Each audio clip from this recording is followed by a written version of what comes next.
Hey everybody, welcome to the second incarnation of In the Umpires Clubhouse. I'm your host, Bob Busser. We've got Jimmy Joyce with us today, and Dale Scott is out on assignment somewhere. We don't know where Dale is, but Dale, wherever you are, how you doing? We'll see you next time. And batting our designated hitter is my buddy Rick Bender, the former SID at Dartmouth. Rick, how you doing, pal? Doing great. Thanks, Bob. How you doing? I'm doing good. Jimmy, how are you? I'm wonderful. Thanks for asking. Okay, let's start the show. Greta, you got to turn your mic on. Oh There you yeah, go. How are you, Greta? good. Greta, you fit right in with the form of this show because we don't know what the hell we're doing either. We have a special guest today that I'm thrilled to have on. Greta Langhenry is quite the umpire for the ladies. Um, she has co-founded the where is it here? Level Ump. Level Up Ump, and she's the co-founder and president, and she's doing a great job with female umpires, and also the Wounded Warrior Project. She's helping out with that, getting the Wounded Warriors to be umpires, and it's great. Jimmy had we had Dale Jeff Idelson on a few weeks ago, and Jim and Dale asked the questions. Hey, how come there aren't more female umps? And they got good answers. So hopefully one day we can have them in. Anyway, enough of my BS. Greta, welcome to the show. Thanks for having me. I'm excited to be here. It's gonna Oh, be fun. good. Yeah, we're very lighthearted here. We don't take each other seriously. But Jimmy takes himself seriously, but we don't. But anyway, Greta, tell me a little bit about your Wounded Warrior project with the veterans. Yeah, so I'm an instructor with the Wounded Warrior Umpire Academy. We are not affiliated with the Wounded Warrior Umpire Project that you've heard of, the big one. There are tens of thousands of groups across the country that are called Wounded Warrior or something. They're not all affiliated with the big one that you see commercials on TV for, and we are not. We're separate. So what we do there is we provide instruction and peer-to-peer support for wounded veterans who are interested in baseball. We teach them to be baseball umpires. Our big academy happens in June every year. This year we were in Carlisle, Pennsylvania, and it was our 10th anniversary. We had the biggest class ever, 32 students. We fly them in from wherever they live. We put them up for 10 whole days. They get outfitted with the best gear on the market, from head to toe, safety gear, uniform, everything they need. They eat, 3 square meals a day. We feed them, we teach them for 8 days in a row. And then the last 2 days, we run a youth tournament where some of them get to work their very first baseball games ever. Some of them have already been umpires before. They don't pay a dime for anything that they do. We send them home with all the gear, they get to keep it. And it's really a lot of fun. I'm honored to be a part of it. Our guys go on to pro school. They umpire for the Savannah Bananas, they umpire in college ball, they umpire for War Dogs baseball. There's a lot of opportunities out there for our guys that they take advantage of.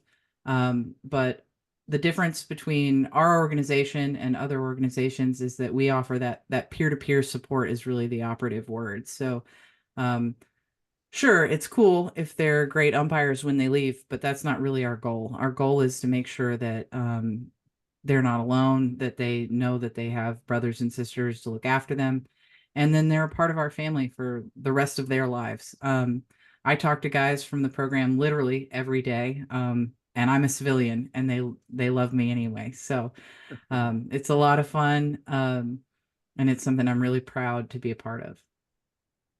That's great, Greta. That's just awesome. I mean, there are so many wounded warriors that are forgotten, and these guys, a lot of them, as we know, are huge baseball fans, and giving them this opportunity is like it's like a dream come true for these guys, like the guys going to the fantasy camps for the Red Sox or Sure. the Mets or whoever. Um, And I think it's great. You're doing a great job. And, This year we ran the second iteration of a new thing that we're trying, which is called Legacy Camp. And we run that in Daytona Beach. And the deal with that is if you are an alumni of our 10-day camp, so you've been to that before, you know what we're about, you can come to Legacy Camp and bring your own partner for 2-man. Most of the guys bring their sons.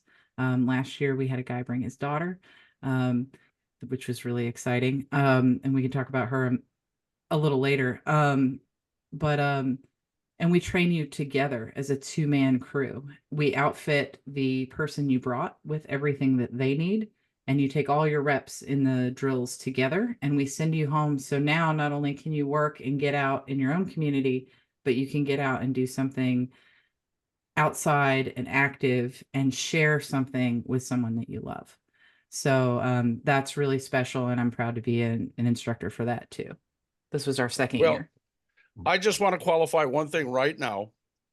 I would love to be an umpire for the Savannah Bananas. I would love to do that someday. So that's just one thing I want to say. But We'll see what we can do, Jim. I actually watch their videos quite a bit on YouTube and stuff. So, but you know what? The beauty of whether it's male or female and the programs that are provided to people, whether it be through Major League Baseball with their inner city program, their Wounded Warriors project, your Wounded Warriors project, or for that matter, the Wendelstedt School, umpire development regular school. The beauty of it all is not necessarily to get to the major leagues or even get in the minor leagues. The beauty of it is to go out and do something you truly love with no expectations, really. Now, I know there's going to be a certain percentage that does have that expectation, which is great. That's awesome. And if they can move on and move up, that's even better. But the beauty of it is the group that go out there and give back. That's the beauty of it. And I commend you for doing this, whether it's male or female. So Thank you. I think it's awesome. It's a lot of fun. There's nothing I like better than teaching. There's nothing I love better than baseball. And then teaching about baseball is just the best. Right. It's so much fun to Oh, see yeah. people get excited about it and start to learn and pick it up. And that was the beauty of umpire school for me. When I went, I'd never umpired before. And when they explained our job, right, is to protect the integrity of the game, I fell in love immediately because there's Right. nothing I love more than the game. So that sounded like just the job for me. See, we do a little bit with Wounded Warriors, my wife and I. It's actually more my wife than me, but it's on the animal side. It's the Wounded Animal Dog Program, and which, I mean, who doesn't love golden retrievers? So we have a couple of guys who have dogs that come through our program, and one in the support particular, dogs. Hey Doc and Hey Alma. Alma is his dog. Alma served 6 years herself in Iraq, so she's a hero on her own. Absolutely, without a doubt. Jimmy, we have to get Kay on to talk about this. Serious, I'm being serious. I think the Wounded Warrior Project is awesome. It's about Absolutely. time somebody's helping these guys out because we know the government's kind of doing nothing. Yeah. And Jimmy, I love dogs. Fenway is our executive producer, but he doesn't do much. He just lays there and sleeps. But I think we should have Kay on so she can explain it a little more too. One of these times we'll have her on. Okay. And She's camera shy though, so well, she loves Dale, so it's all good. absolutely, absolutely. We had not to start going off on a different direction, but we had my daughter's dogs over for the weekend. I told you about that we babysat our granddaughter. Yep. And real quick, short story, we'll get back on point, but I bought a 10-foot by 4-foot blow up pool for my granddaughter. And she was definitely afraid of it, but the golden retriever, the 16-month-old golden retriever, Sully, absolutely loved it. And so I just smelled wet dog all weekend. That's Lovely. good for you, Jimmy. That'll keep you Absolutely. awake. Absolutely. You I'm didn't, sorry. I didn't mean to go off track. no, no, Jimmy, that's what our program's all about. You know, in all our Yep. conversations, we we have a set program, but all of a sudden we're in a different view, and that's what I like about it. And as long as you There's didn't get worse in the pool, things. Jimmy, we're good, you know? It could be raining and you could be behind the plate smelling wet catcher all Oh, day. been So there. Been there. So Greta, I got a quick question. Yes, Is sir. have you guys been, first of all, it's Jim, not sir.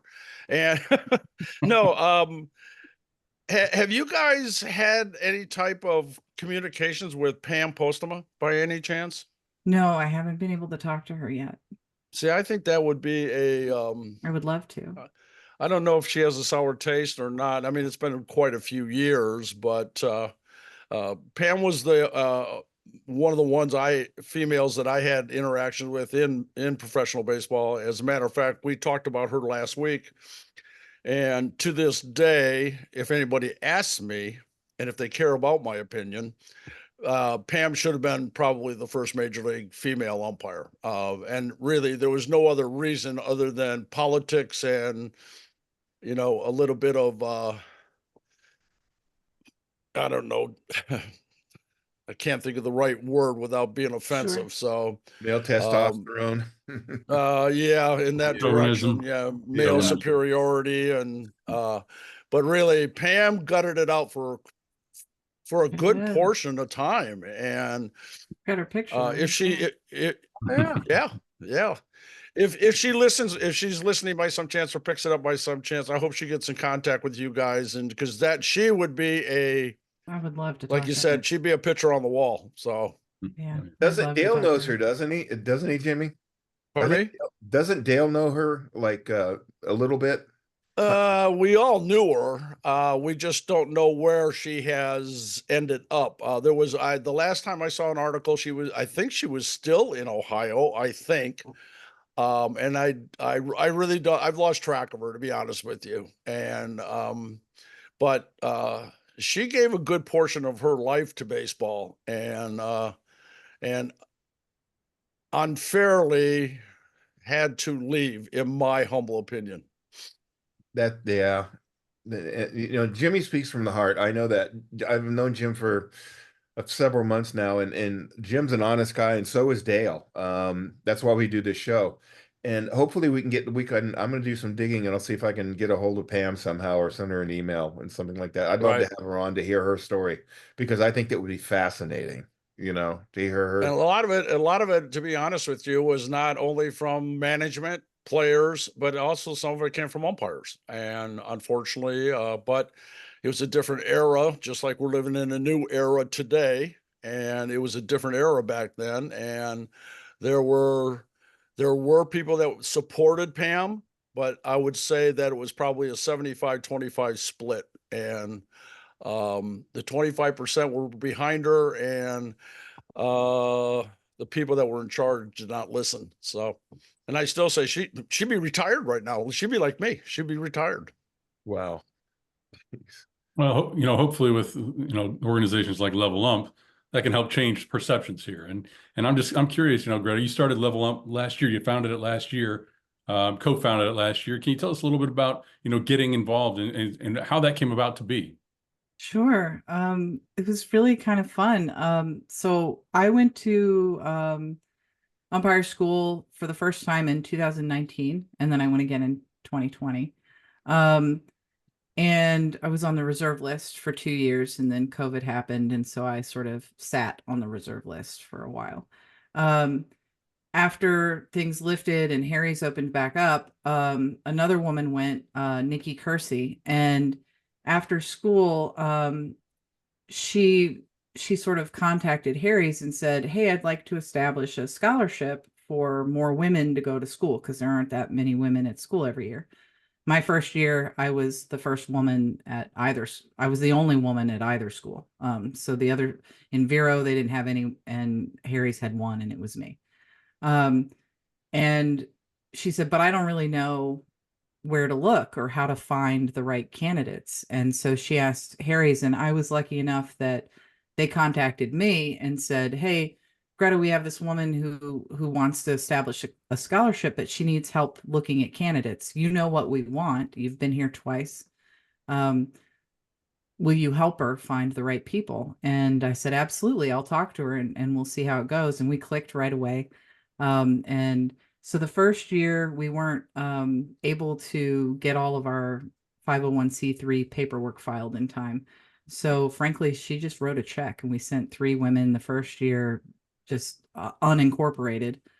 And last year was our first full year. We sent 2. So I think last year at Harry's, they had 97 students and 2 women. Wow. And they were both there on full scholarships from Level Ump. That's cool. Hey, Greta. It was, yeah. Greta, these umps that, you know, made it, do you have a good feeling that they could maybe advance to single, double, triple A, and maybe the majors someday? Do you think they have the wherewithal to take all the abuse that, you know, being an umpire, you're going to hear it from everybody? Do you think they have the wherewithal just to tune it out like Jim did and Dale did? Absolutely. I mean, it takes a certain kind of human, right, to do this job, and that's not based on gender. It takes a certain kind of person to be able to hear that stuff and focus back in and call the next pitch. I mean, what you hear is sometimes not that bad and sometimes pretty awful, and you have to you know, stay dialed in. Certainly that's something we talk to our women about as they come through. That's, I think, one of the big benefits of Level Ump, and what we try to do is provide that peer-to-peer community support. So, you know, it could be tough out there when you're calling games and somebody says, oh, go back to softball. You know how many times I've heard that? I've never called a softball game. I don't even know the rules for, I couldn't do a softball game today if you wanted me to, because all I know is OBR. So you have to just kind of put it away. And so part of what we do is we connect these women that do this job to each other. So sometimes it might be weird for you to talk to your male partner and say, well, I heard a fan say this, and you don't want to sound like you're complaining, right? And you don't want to cry about it to your male supervisors or your male counterparts. But it helps, I think, sometimes if you can call another woman and say, you know what I heard tonight? And I just laugh and I go, oh yeah, well, let me tell you about the time they said this to me. And then it's fine because you're not alone anymore. And so very much like what we do with the WWA, we try to do with Level Ump, and providing that support so that these women know that they're not alone. It's fine. You know, this is the job, and you're gonna be fine. The boys hear the same thing. It's just a different word. You know, they yell at everybody. They don't just yell at the women. They yell at everybody. So it's just part of it. That's and you hit the nail on the head too. One of the things that overcoming that type of problem is that the beauty of umpiring is you have a partner, and the partner is your support system. And whether you're a female or male, it really doesn't matter. And you should be able, and I know that's a huge mountain to overcome, to be able to talk to your partner, especially if you're a different gender, because it's like you just explained, it's kind of hard. You don't want the male to think that you're complaining all the time or whatever, but that's actually what your partner is for. And I am a big person on supervision. One of my complaints going through the major leagues was supervision, and I wish supervision was schooled more, even at the amateur level, because there's so many more amateur umpires out there across the country, and their supervision should be such that they are much more supportive than detrimental. And one thing I was wondering about is, how do you recruit? Is there a recruitment tool, or is it word of mouth? Is it advertisement? How do you go about getting women interested in, for lack of a better term, picking this profession? That's a good question. And that's something we're working on. So far, because we're very small and our budget is very small because we are very small. One thing we've been doing is putting out a lot of Facebook and Instagram posts of pictures that are kind of, you know, bad A pictures of women in uniforms umpiring. That's how I found umpiring. And it's sort of that old cliche, if you can see it, you can be it. I know it sounds pretty cheesy, but No, that's how it worked for that's me. absolutely true. Absolutely. I've been a baseball has been my number one love my entire life. And when I was a little kid, they told me I couldn't play because I was a girl. So I had to play softball. So then I went to scorekeeping. And so I kept score at all the games I ever went to. I went to every single Georgia game for all 4 years I was there. I kept score. I've got piles of scorebooks in the back. And in 2018, I saw this story on the internet that the whole story was about they don't make umpire uniforms or gear for women. Right. It doesn't exist. Right. And as part of the story, they had a picture of Jen Powell, who's in AAA right now, and Emma Charlesworth Sealer, who retired a few years ago. And they both looked awesome. And it was the first time I'd ever seen a woman in an umpire uniform. And when I read that story, the whole story was they don't make shoes that fit you. They don't make a chest protector that fits you. You're going to have everything tailored. It was all like con. Right. And then there was a photo of a woman in a professional umpire uniform. And I went, I want to be her. Right. And that's how this whole thing started for me. Was I started Googling and went out to look for how can I become her. And so that's a lot of what we try to do with Level Ump is make sure that we source these photos and push them out there. I'm trying to reach 8-year-old Greta instead of 30-something-year-old Greta, right? If I had seen that when I was 8, holy cow, I would have gone to umpire school straight out of college when I was 21 instead of when I was already in my 30s and aging out. And so I'm trying to reach 8-year-old Greta. Another thing that we're trying to do now, and I don't know if you or any of your listeners have networking for me, is I'm trying to reach out to college softball players. One thing that I think the untapped market here for us is college softball players, specifically catchers. There is no professional softball league for these women to continue playing after college. Catchers already trust the gear and they know what this zone looks like, so they're not going to flinch and they're going to be willing to get behind the plate. And I can keep them on the field and get them paid for it. So I'm trying to talk to college softball coaches and players about keeping them on the field and a part of a game. Some of them might be interested, and an even smaller subset of that may be interested in coming over to baseball. But I think that as far as getting them started and getting good ones right away, that's probably where we should start. So that's something that I'm working on now. Greta, I'm gonna let me call you after after we do this. I have some contact information for Yeah, you. I do have a it. lot of I've been to just about every major university photographing. I know a lot of SIDs. So and Awesome. Rick Bender, he's a former SID at Dartmouth. He can send me or he can send some info and see what he can come up with. But does Dartmouth have softball, Rick? Yeah, we have softball. We actually had a player 12 years ago. She made a name for herself because she became a coach in the Red Sox organization, Bianca Smith. Yeah. Oh, I know and Bianca. Nice. Yes, Bianca, she was very She's enthusiastic. fantastic. She came to me as an undergraduate, she wanted to help out any way she could. She started playing softball, I think, her junior year, but she'd be up in the press box with me, helping out any way she could. Learning scoring, helping out with the scoreboard, whatever she could. She loved the game. She was like Greta. She was at every baseball game that she could. And when she was on the softball team, she couldn't do that necessarily, but she was at every game that she could attend after that too. She's And coaching in Japan now, I think. what is that? She was at a college I think last she's time I coaching in saw. Japan now.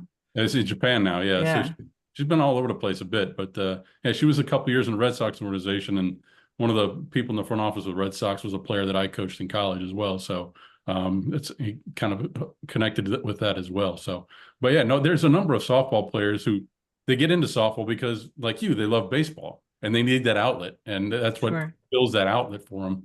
But they love to get back into the game of baseball, and some of them, even as umpires, they would take up Right. on. I'm sure they Yeah. would. I can speak to this a little bit because my daughter was an all-state softball player and out here in Oregon, and I'm telling you what, my daughter could flat out play.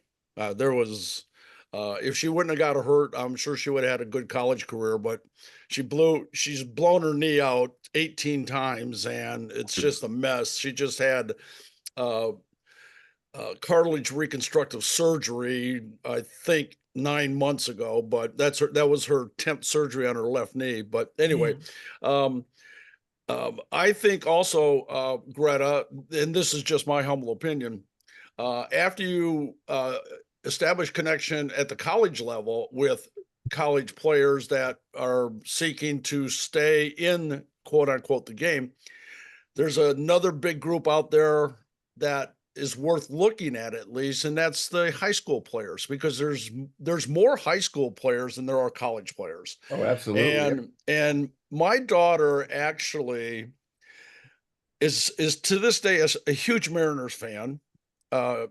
She's a if she could watch Ken Griffey's Kids when they were growing up, she would have done it for free. And the thing about it is, though, she tried refereeing first, hated it. But that might have been because her dad was a major league umpire and there might have been more expected of her. But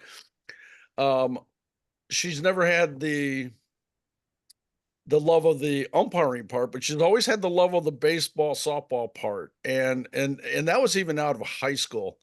And so I in sections, you could even look at that, at that group of people. And that's where you get them, like you said, get them young.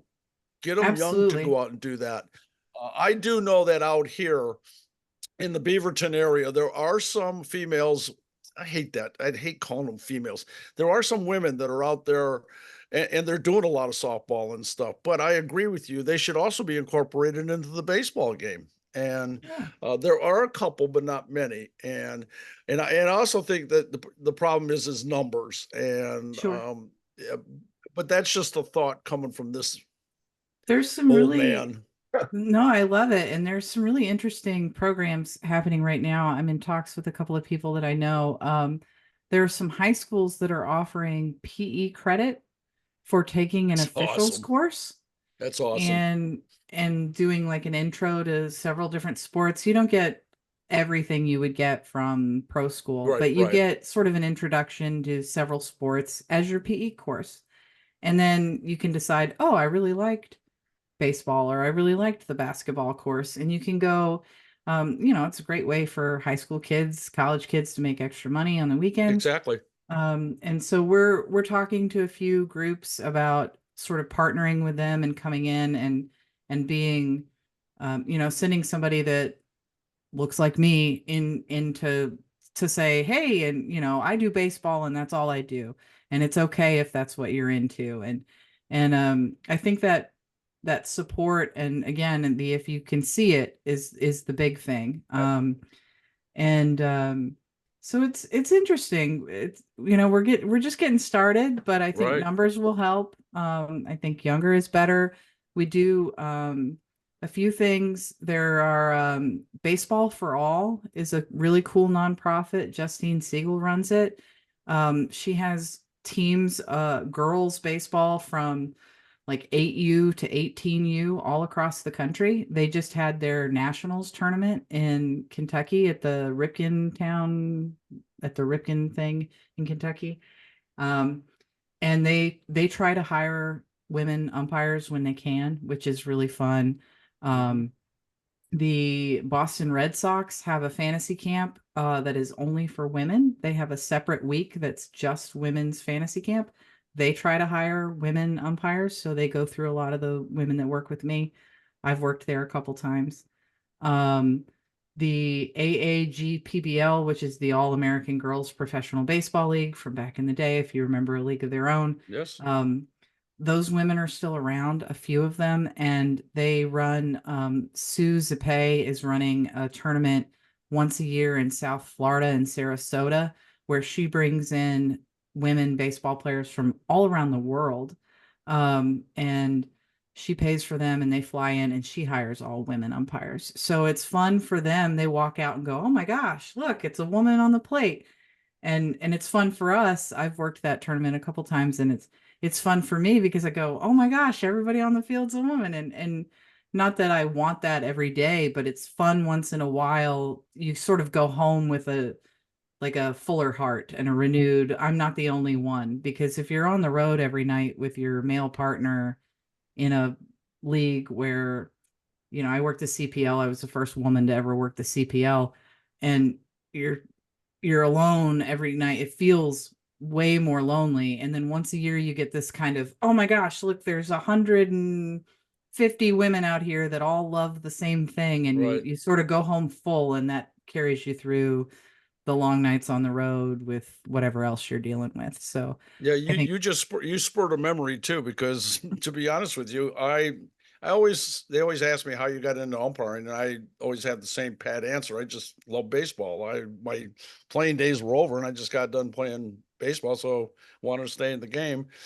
But you spurred a memory, because I went to Bowling Green State University in Ohio, and I actually took a course in intramural sports, and part of the intramural sports program was umpiring.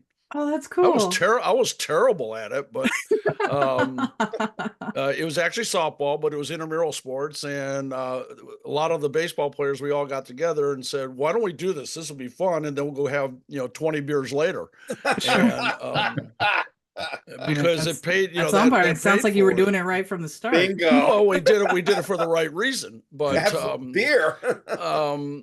But you spurred that memory, and it was just when you said that you were talking to college catchers and stuff, and I would imagine there are intramural programs that probably, if they don't, they should offer the course as just for the semester doing umpiring in their games and stuff. So we're hoping to encourage more of that and be a part of more of that at a younger level. I think it'll make a difference. But I think the big thing also is still that community piece, because when I went to pro school, I had never umpired a pitch. I went to the advanced course and had never umpired anything other than umpire school baseball. And I think that it worked out well for me, because I think if I had started when I was 15 in Little League and done Little League baseball, and somebody's dad yelled the things that they yell at me now, like, go back to softball is like, whatever, that one rolls off the back. But I did have the only one that ever hurt me, I had a guy yell at me, "You don't even belong here." Yeah, and that one sucked. And I was on the plate, and I just rung up his kid, but I mean, it was right down the middle, so whatever. But I just looked at him, and he was a fan, so I didn't have it. I couldn't really do anything, and I just stared at him until he looked away. And then I went back to work because I wanted him to feel awkward. And I cried about it later, but like, that's the only time I've ever cried. But here's the beauty of that, though. The beauty is you're doing it, he's not. And he's probably never done it. And he's never wouldn't know a strike. Believe me, you don't know. If he was in the box. Right. I almost bit my tongue in half a couple times walking off a field where somebody popping off at me. And I actually had said to one fan, and I actually got in a little bit of trouble for it. And I actually said, "I'm doing it. You never have. And the community that you live in needs umpires." And that's when he turned away. And unfortunately, I had a supervisor behind me when I did that, and you're not supposed to do that. And poop. But sometimes it pays to be a semi asshole. It does. I think if I was able to deal with it on the field and go straight back to work, put the ball in play, because I had been trained by the best, right? I've been through Harry's twice at this point. I know what I'm doing. I'm looking at this guy and I'm like, that hurt, and I'm going to feel it later. Right now, I've got a job to do, so I'm going to go back to work. But I think if I'd been 15 and not been professionally trained, and somebody said that to me, I probably never would have come back. Yeah, I see your point on that. So that's something that I worry about with the younger ones is we can teach them to do it, and I want them to get out there doing it, but I want to make sure that they have somebody behind them saying, it's okay. These parents don't know the rules. They, you know, like they think the Yankees are here to scout their 8-year-old, and like Right. it's not, I don't see any Exactly. scouts here. Yeah. So, um, but when you're young, you don't know that. And if you don't have that confidence going in, you know, that's part of being an umpire, right? And if you don't have it, which I didn't when I started, you have to pretend like you have it. And so you have to Right. fake it until you make it. And so putting on the gear, I turned into umpire Greta to go out onto the field. And that's not what I sound like in real life. That's not how I behave in real life, but that's how I was taught a professional umpire behaves and sounds. And so that's what I did. Because Well, it's a But different world. It's it a different is. world you live in for that. And then you really have to struggle to get back to reality, to the Yeah, real that can be world. tough too. Yeah, It exactly. can be. And the beauty is that you can live in two different worlds and they coexist. And trying to teach that to somebody is hard to do though. And because when you're in real life world and you go out to and walk on the field and you hear what you're talking about, it's you take it personal. And the part of not taking it personal is very, very, I don't even know if you can teach it.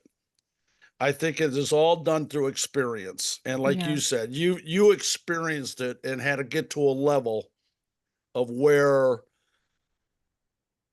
you had to become Teflon to a certain degree, and it had to just roll off. And that's really one of the hardest things. And like you said, you know, for the 15-year-old, we have a rule out here that in the little leagues, at least, if a parent says anything to an umpire other than "Hello, Mr. Umpire, have a nice day, have a great game," if you say anything derogatory towards an umpire, there's usually somebody at a game will ask the parents to leave. And Good.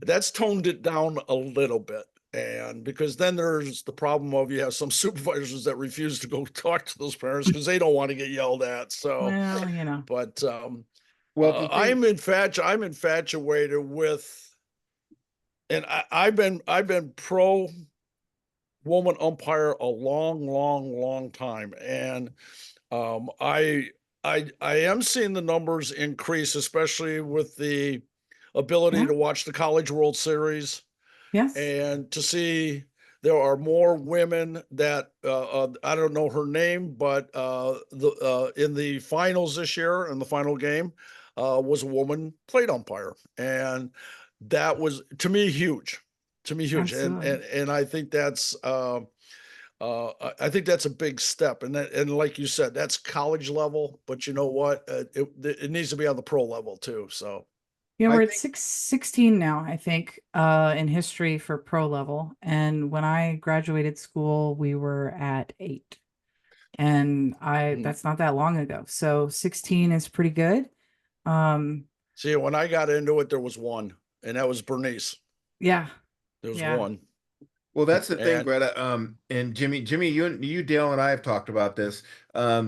In order to be an umpire, are you teaching the girls, you know, hey, you better have a thick skin because you're going to hear a lot of shit. Sorry for the language, but it's true. You know, you like you said, Greta. You know, you have people dumping on you, yelling at you, and you know, you really couldn't do anything. You just glare at them. But you know, Jimmy and Dale have had that too. You know, Yeah, it's the same for they've all heard umpires. everything. Pardon me? I mean, it's the same for all umpires. It doesn't matter. I don't Exactly. have to teach the women that I work with anything different than I would teach a man. You know, they're going to yell at you. 50% of the crowd is going to like your call, and 50% of the crowd is not going to like your call. And some guys just go to the ballpark to get drunk and yell at the umpires, you know, and so it's going to happen. But the thing is, you're here to do a job, right? And your job is to Right. protect the integrity of this thing that we all are in love with, this game that we think is so beautiful. And so that trumps everything else after that. And I do talk to them, and some of them call me and they'll say, "Oh, guess what I heard tonight on the field?" Or I remember I got a new partner. My partner got promoted out of the CPL, and I got a new partner the next day for the next game. And I had the plate that night. And as we're walking off the field together, you know, shoulder to shoulder, he says, "Did you hear those fans yelling at you tonight?" And I said, "Yeah, I mean, of course I did." And he goes, that was awful. Like, I can't believe what they said to you. They don't ever yell at me like that. And I went, really? I was like, I thought that was just what it was. And he was like, oh my God, I can't believe what they said. And I was like, yeah, whatever. They didn't go to pro school. I'm not worried about what they think the zone is. Like, they don't know. Well, I'm not so sure he's telling you the truth about they don't say that to him. I'm not so sure that's the truth. He's just that good. I don't think I've ever been to a game or even umpired a game where somebody didn't say something. Oh.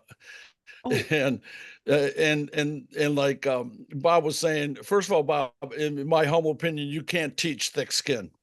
That is true. You can develop thick skin through experience. Yep. And I think Greta has a great point on starting them early. And if that 15-year-old can get through it, especially the first year is key. And I never did amateur baseball, never, other than like I was talking about the intramurals in college. And so I didn't have a taste of it. I had a taste from the other side where I yelled at umpires, and I qualified that last week because I wasn't very nice. And but experience is the key. And in almost any profession, that is experience is the key. And having somebody as a sounding board that you can go to, and I think that's imperative, that, and I'm sure you do this, Greta, or if you don't, not if you don't, but I'm sure that you put out a program where, and you sound like you're a very good sounding board. So I think that's imperative, that they have somebody they can talk to, whether it's male or female, to be very honest with you. Absolutely. And it sounds to me like you have semi accomplished that, because some people just won't call anyway. So yeah, it can be tough. I have a question for you, Jim. I wonder how you talk to your family, say your wife or your daughter, if they come watch you play. Do you give them the like the disclaimer? What kind of disclaimer do you give people who love you, who watch you work? Because I had to do that once and it was interesting. it's, you know what? I've never been asked that question. And it's a great, great question, because we all go through it, whether you're amateur, professional, or, just being out there. But early in my career, my wife and I met when I was in AAA, and we started a family. And my family, my son and daughter, didn't know any difference. They knew I was they grew up in baseball. Sure. If I did take them to a game, first of all, when my wife and I were just my wife and I told Kay that you do not tell anybody that you're related to me, because you will become the target. Yep. Yes. Now that's 100 years ago. I also had to do the same thing with my kids when they understood, and Kay was very good at it. Kay and my kids went to a lot of games, especially spring trainings and such. Kay was very good to not make it so serious that they couldn't enjoy themselves, but she also said, listen, your dad does this, and I had talked to him too. And they became the target one time in, of all places, New York. And it was actually during, it was 2 weeks before 9/11. And the Mariners were in New York playing, and that's my daughter and my wife's favorite team. So my daughter naturally wore Mariner stuff and everything like that. And Griffey was her favorite player. And Griffey did something in the game, hit a double or something like that. My daughter stood up and was cheering and stuff like that. And some very nice New Yorker turned around and told her to sit the down. My wife stood up, and you don't mess with Mama Bear.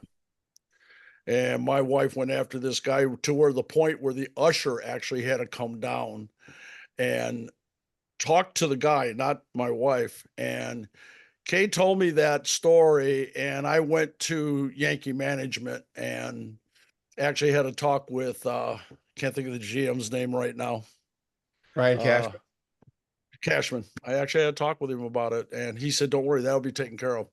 But I think that's unfair that you have to do that, that you have to tell your family. The old joke used to be 100 years ago is just tell them you're a tank salesman. And, That was, that but was you know good. what? But you know what? When I got to the major leagues, you were always told not to do that, not to let anybody know what you did. You know what? I said, screw this. I'm proud of what I do. And I want to tell anybody who cares to listen, actually. And so I finally told my family too. I don't care if you tell them you're the umpire's family, because some, like you said, Greg, 50% will say, come on over, I'll buy you a beer. The other one will say, piss off. So they got it quick too. But that's, that's, you have to do it on how your family fits in and stuff like that with the game of baseball, really. And fortunately for me, my son ended up 6'5", so nobody messed with him. And my daughter is not afraid of anybody, 5'5", and the mama bear, I don't even mess with her. So No, smart move, Jimmy. Nobody messes with the wife. I mean, no, I love my wife dearly. Don't get her irritated. She's a retiring attorney, so I've heard all the horror stories feel from her.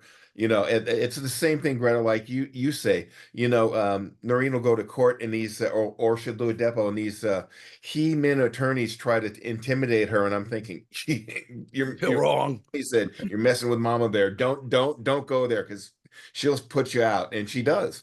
And she's taken a lot of shit, excuse my French, and she has a thick skin, and she just got tired of it. She said, I've had enough. So she's doing contract work and happy as a clam. She doesn't have to go to depots anymore. Good. And it's a good thing. But again, her. again, you develop that thick skin over time, like Jim said. But you just got to kind of it's hard to do, to put the earplugs in during a game, because as Jimmy said and Dale has said, you're going to hear from everybody. Well, it's really hard. Like Greta brings up the point. It's really, how do you do this? Well, it's really hard to do, because it's the same thing of almost working the game. Your family almost has to have that thick skin too, and you're blessed if it happens.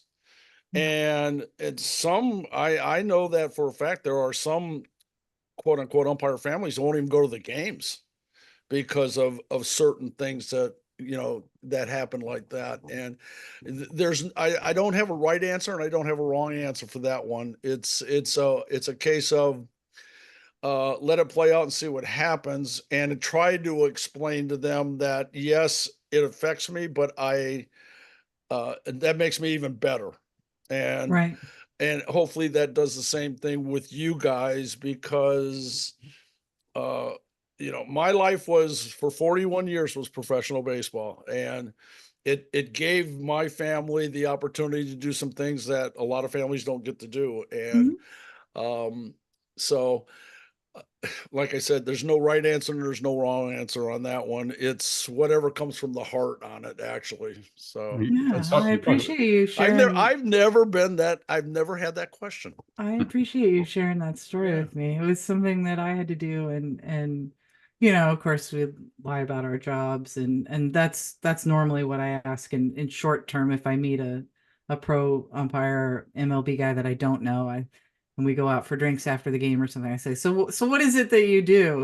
Wink. And I like to ask them what their job is when they're on the road. But with you, I really wondered, since you had talked about your family before, I have to tell my mom. She came to watch me on the road in the CPL, and I had to have a sit down with her and say, look, this is what I do. This is how it's going to be in the stands. You absolutely cannot tell anyone that you are my mother. And you're going to hear some stuff. I hear it too. It's fine. I'm fine. We'll talk about it later. But you got to just you got to be straight faced, and you got to do it. And she came to the first game, and I won't call out the team that did it, but the very first game she ever saw me do, we walked in, and it was a long walk from where we came in to enter the field to the plate. And the minute the door opened and we started walking, the loudspeakers started playing Pretty Woman. Oh, So that was like, all right, here we go.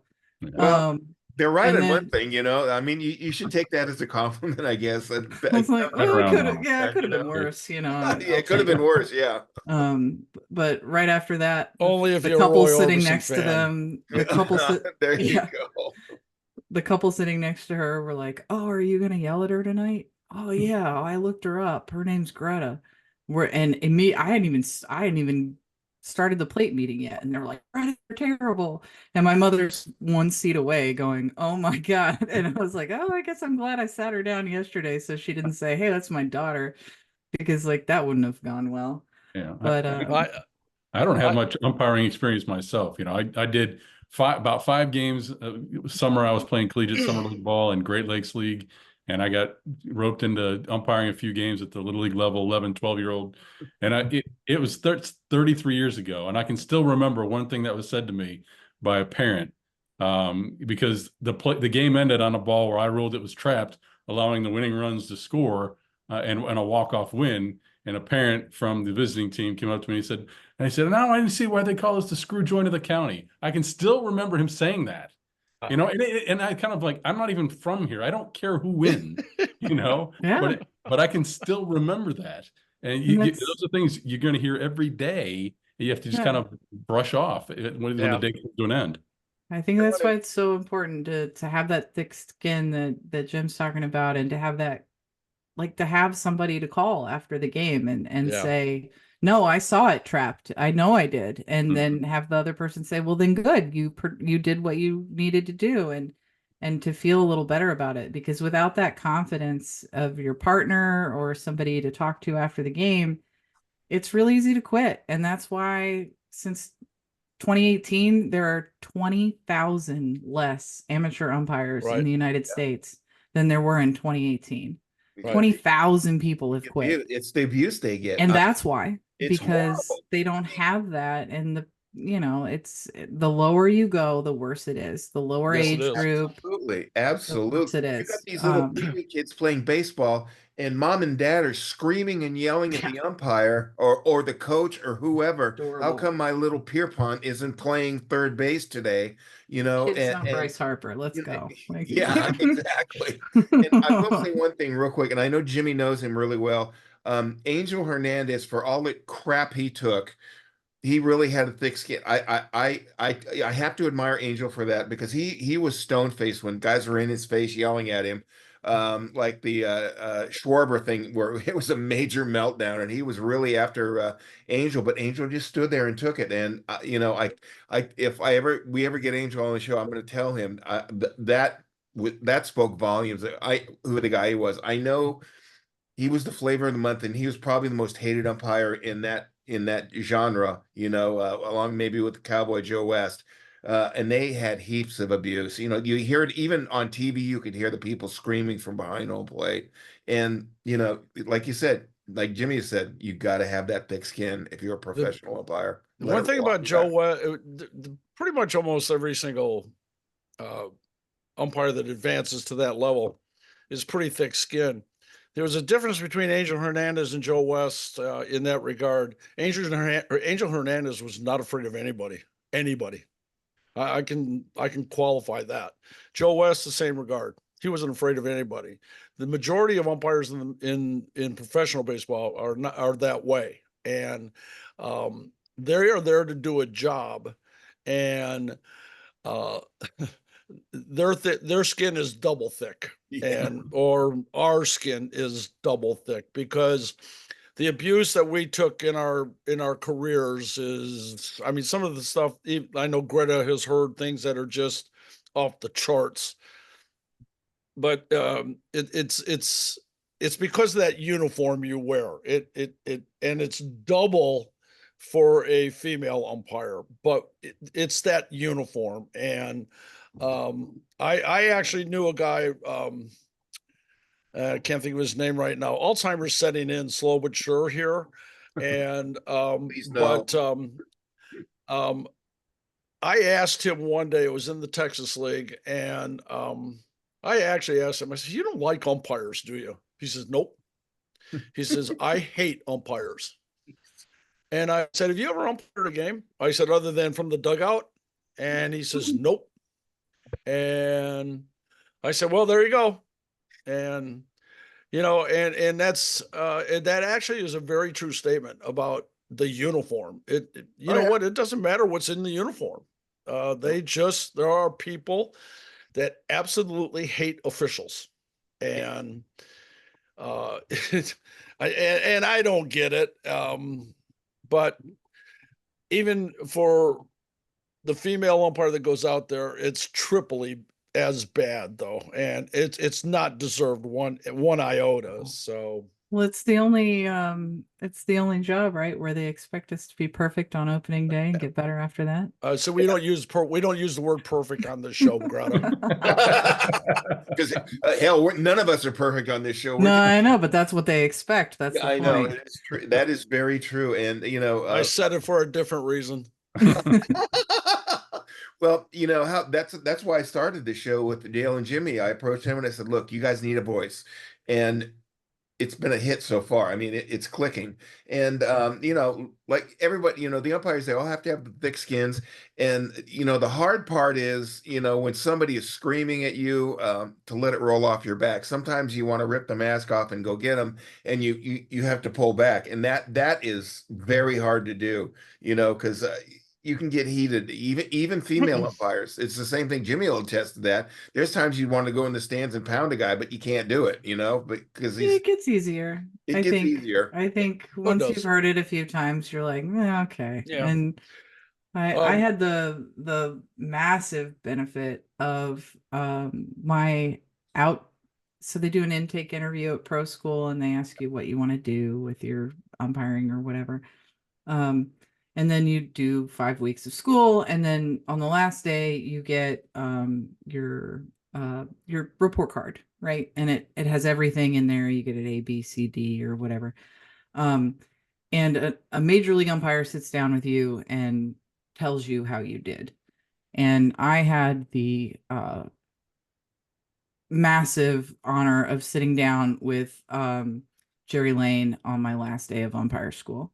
My first year ever. Mind you, I had never umpired a pitch before school. So I didn't know what the hell I was doing. I knew a lot about the game and I knew a lot about the rules, but I didn't know anything about two-man. I was a mess for weeks. And he sits down and he gives me my report card and he says, "You're going to the advanced course." And I just looked at him like, "Are you effing crazy? Like, why would you send me there? Like, I don't belong there. I don't know what I'm doing yet." And he says to me, he says, "Look, you're the only woman here. That's not why we're sending you. And when you go out into the hallway, there's 100 guys out there. I hear what I'm telling you right now, which is you're going to Vero. And some of them are going to say that it's because you're a woman. And I want to tell you right now, before you go back out into the hallway, that is not why. That we think you're good enough to go down there and that you need some more work, but we want you to go down there and get it." And it was the best gift I've ever gotten in all of my umpiring career and baseball career, and maybe for the rest of my life, because I thought, well, nobody's going to say that, right? Like, I've been in the trenches with these guys for 5 weeks and like, I got all my buddies, I got friends for life. I'm like, nobody's going to say that here. They might say that when I get out of here, but like, these guys, we're all Harry's guys, right? We know what's up. And I still thought he was nuts, but he said, "You're going to go down there. So come back in an hour and we're going to meet with all the guys who are going down there." And I walk out and everybody's saying like, "What'd you get? What'd you get? What'd you get?" And I say, "Well, I'm going to Vero." And it took about 2.5 minutes for somebody that I'd been in school with for all 5 to say, "Well, of course she is. She's the only woman. They have to send her." And it took that long? Yeah, like two whole minutes, you know, like, and for me, had Jerry Lane not just looked me in the eye and said, "That's not why," I Right. might have believed this kid who had 10 years under his belt before he came to school. And instead, because Jerry had talked to me and he said, you know, somebody's going to say this. And I think he literally said to me, who are you going to believe? The kid out there or, you know, Jerry me. effing Lane? Yeah. I'm telling you, you belong. And I went out, and every time after that, I'd still never worked a game, right? So every time anybody ever yelled at me in any game I ever worked, I would look over there and I'd go, well, what does that guy know? Jerry Lane says I belong. Right. And so that's something that we're trying to do with Level Ump and with WWA is work with these guys and tell them the truth, right? We're not lying to anybody. We're telling them what they need to work on, and we're working with them to get better. But had I not had that, I don't know if I would have stuck it out. And that was what a gift he gave me of confidence to be able to walk out there and have this kid say, well, yeah, you're the only girl. And I just looked at him and went, well, are you going to Vero? Because Jerry Lane says I belong. And if you don't think I belong, then like, okay, you know, it just rolled right off. I was like, yeah, not worried about it, dude. Yeah. Don't let the door hit you in the ass. Yeah. So Well, what a Is gift. there have you tried to communicate with Major League Baseball about their umpire program, about the possibility of incorporating Level Up with them? So I haven't talked to them about that. So last year I was a minor league supervisor for umpire development. I came from the ABS system. I was an ABS tech, and then I moved over and worked in umpire development and did supervising in the Daytona Beach area for low A baseball. I taught at their one-day camps and stuff, and then I retired last year. So I don't work directly with MLB anymore, but it's certainly something we'd be interested in talking to them in the Absolutely. future. We're looking at camps, running our own camps where we could have not women only, but Right. women heavy, making sure that they're comfortable coming into a situation where, especially because the numbers are so low. If we have 100 women come, I'm gonna assume that like 80 of them have never done it before. You know what I mean? Like, so we got Right, a lot exactly. of, we're working with a lot of first timers. So I want to make sure that they feel comfortable. So that's sort of what we're aiming for. But yeah, if we get to that, which we're looking at our first camp next year, we're in early planning for that. That's something that I would want them to come and check out if they were As long as I know around. Jerry, as long as I know Jerry Lane and Hunter Wendelstedt, I never knew that Hunter was giving out or you guys are doing the scholarship to their school. I think that's very commendable Yes. on his part and or Oh, he's their the part. best. He's wonderful. I love Hunter. He's great. Actually, Haley, his daughter, I is was on my just gonna board. say, just saw We that. have a fantastic board that includes Haley. We have Nici, who I talked about before, who established the scholarship to begin with. Heidi, who's a former military person herself, and she's just great. She runs everything for us. She's our chief administrative officer. Haley runs our associate board, which is really exciting. We have a whole bunch of college-aged women that are helping us out with our day-to-day that are interested, not necessarily in baseball, right? I don't care if you're into baseball or umpiring. I care if you're aligned with our overall mission, which is to support women in these spaces. We have a really talented fashion design student at LSU right now who's working on uniforms for us, which is Cool. exciting because Great. uniforms don't exist for us. So we have an actual designer working on things. And some other really talented women with that. We have added a couple of extra people also that aren't on the website that you wouldn't know about yet.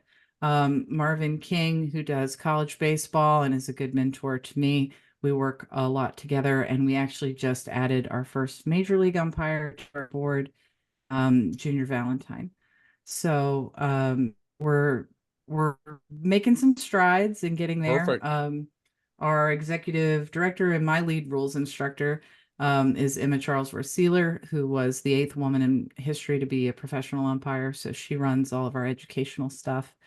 and we've got a really good team. So we're excited about it. Well, That's I hate pretty to cool. cut this short, guys, but the clock on the wall says enough. No. Well, thanks, guys. Greta, we're gonna have you back on. I want you to talk to Dale too. So you know, and I'm just gonna sit back and let you guys. We don't need to have Dale on just for Greta. I'm gonna give Dale a shameless plug too. You guys get his book. This is a great. I've read it. It's fabulous. And you guys will laugh your ass off. It is a great book. And you know, it's not just about baseball. It tells Dale coming out, and it's a great, fascinating story. And you know, Dale, we miss you. Jimmy doesn't, but we do. And Dale's my best friend. You guys know that. Well, that's why we bust his chops and you bust his chops. You know, Absolutely. That's why we do the show. It's three old geezers having a great time. So make it four. We got to include Bender because you know he's getting up there too. So. Absolutely. Rick, thank you. And Greta, also before we go, Greta, if there's anything I can do, you can get information from Bob on my contact information and stuff like that. And don't be afraid to. Thank you. You know, ask me anything or, you know, request anything, or if there's anything I can help you guys with, I am more than happy to do it. Thank you. I really appreciate that. Rick, thank you for being our designated hitter, closer, whatever we want to call you, our partner in crime. Greta, thank you for coming on. It was a fascinating hour. You know, I know Jimmy enjoyed it. It's just, there's so many facets of what you're doing, and it's great. You know, I hope more women watch this and get like Jimmy said, I can do this. You know, I'm going to do this. You know, and have that mentality that you want to do it. So, Greta, they're interested. Give me a call. I'm happy to talk to anybody. I've got Greta's information. If anybody needs it, they can email me. Greta, thank you for coming on. And like I said, I'll give you a call after the show. And Rick, as always, buddy, thanks for being here. Jimmy, as always, you were great. And we'll be talking this week too. And Dale, wherever you are, we miss you. And we'll see you next time. Thanks. Remember, always take the road to the left because you never know what you'll find. See you next time. You boys.